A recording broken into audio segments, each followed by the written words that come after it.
انمول عرف پنکی سے اسپیشل انویسٹیگیشن یونٹ نے تفتیش شروع کر دی ہے۔ پنکی سے پولیس اہلکاروں کے مبینہ کردار پر اہم سوالات بھی کیے گئے ہیں۔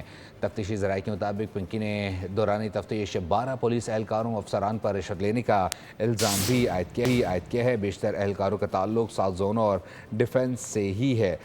چیکنگ کے دوران پولیس رشوت لے کر چھوڑ دیتی تھی، جبکہ پنکی کے مبینہ اکاؤنٹنٹ سمیر کو دوبارہ شامل تفتیش کرنے کا فیصلہ کیا گیا ہے۔ پنکی کے 35 آن لائن رائڈرز کی تفصیلات بھی حاصل کر لی گئی ہیں۔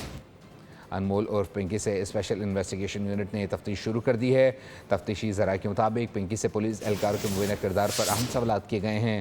پنکی نے دوران تفتیش 12 پولیس اہلکاروں افسران پر رشوت لینے کا الزام لگایا۔ بیشتر اہلکاروں کا تعلق ساؤتھ زون اور ڈیفنس سے ہی ہے۔ اسی پر مزید تفصیلات حاصل کریں گے خرم گلزار سے۔ خرم بتائیے گا۔ جی بالکل، انمول پنکی سے جو کہ اسپیشل انویسٹیگیشن یونٹ کے پاس 22 مئی تک تفتیش ہے، اس حوالے سے اب تفتیش کا آغاز کر دیا گیا ہے۔ باقاعدہ طور پہ پنکی سے پولیس اہلکاروں کے مبینہ کردار کے حوالے سے بھی اہم سوالات کیے گئے ہیں۔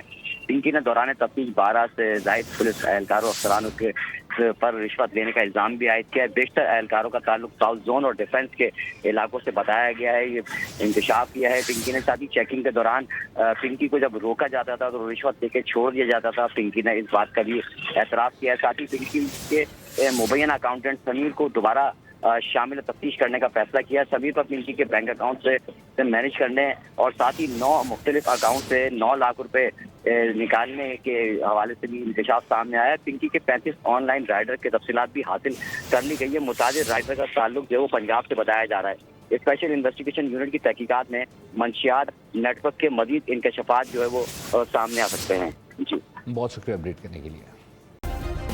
سبسکرائب کریں اور بیل دبائیں تاکہ کوئی خبر رہ نہ جائے۔